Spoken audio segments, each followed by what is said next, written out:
Hello everyone, welcome back to my channel. My name is Ran. In this channel, I share knowledge and practical techniques on trauma healing and everything about mental health.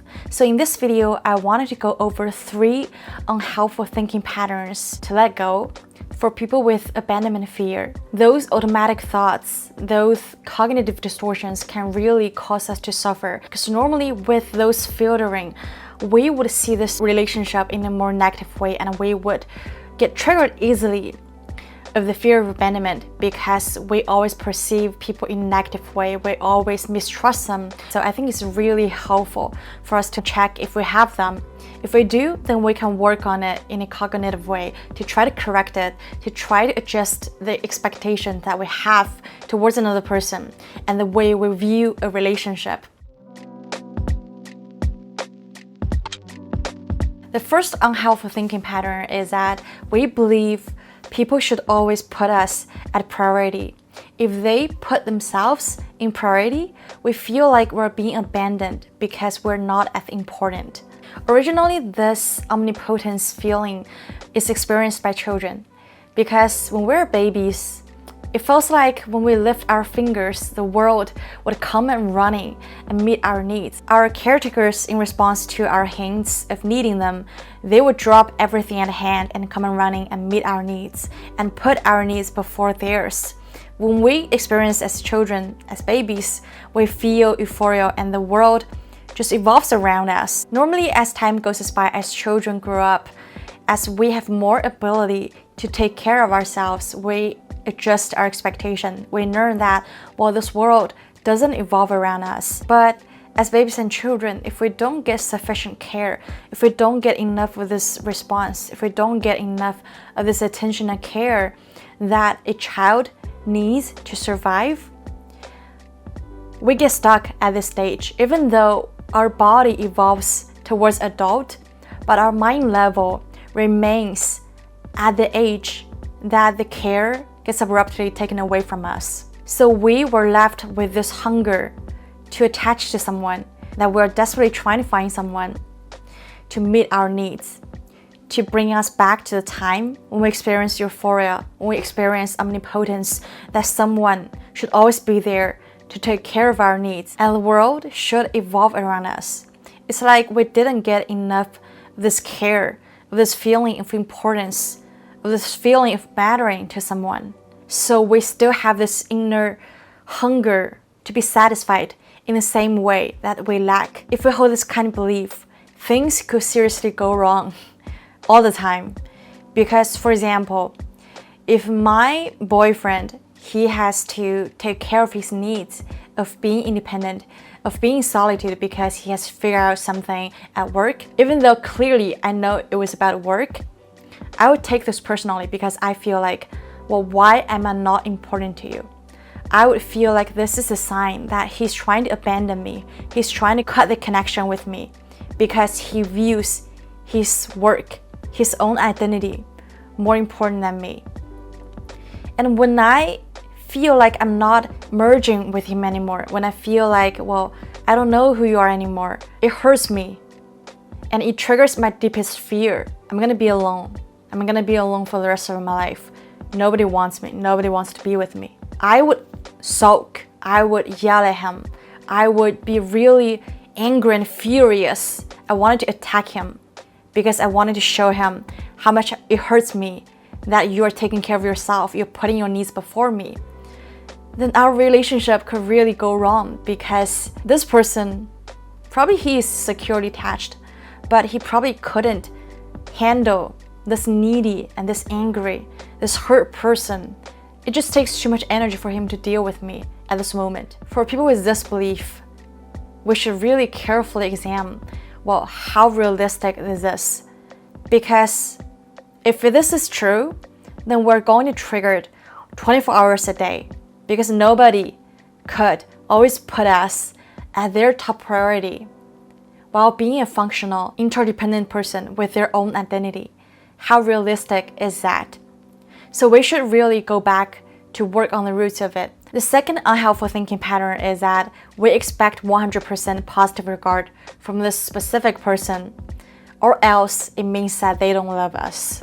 For people with abandonment fears, we seem to have this unrealistic standards for them.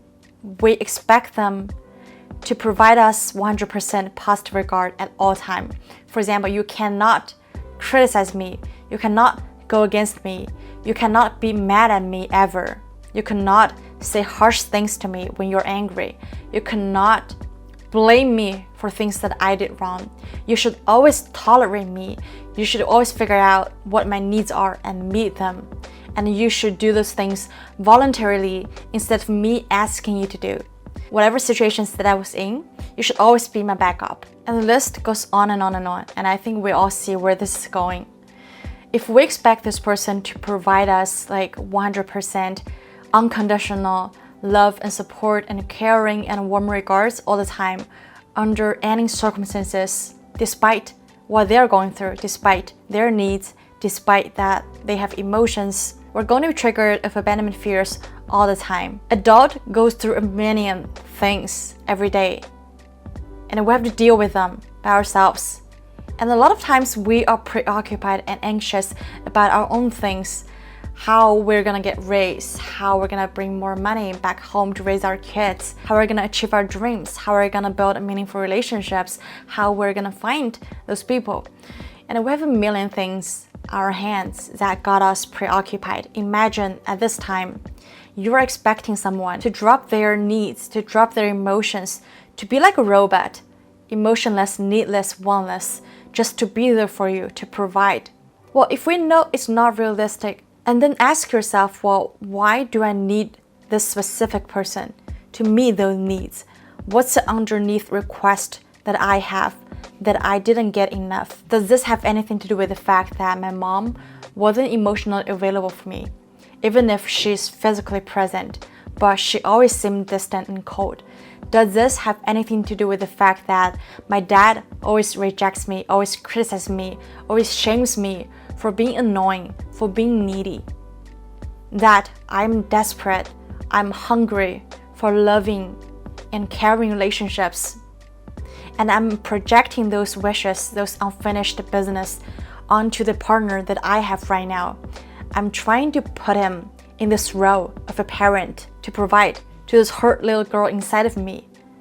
That I'm trying to use my boyfriend, my partner, as a tool to fulfill the function that I should be doing for myself, which is to heal those unhealed wounds. And the third unhelpful thinking pattern is that if there are conflicts or differences in a relationship, it means that this is falling apart. When I was growing up, my family was pretty dynamic and they had fights every day. Even though they make up somehow, but every day I walk around this house on eggshell because I sensed this hostility going on in the air all the time. I feel like I need to be extra cautious and vigilant on everything I do because I don't know what I said or what I do might set this fire alarm off and cause this family to fall apart. And I become just super insecure that when people are arguing and when people are having conflicts and they are different. For example, today you want chocolate ice cream, but I really want strawberry ice cream. And I would become anxious and I would expect this person to change, to cater for my needs. And if they don't, if they insist on theirs, if they insist on being different than I am, then I feel like there's a break of connection. I feel like there's a barrier towards our merging together. And deep down, I need this merging experience so bad to relieve my anxiety and fear of abandonment because I feel like you don't love me enough to change for me.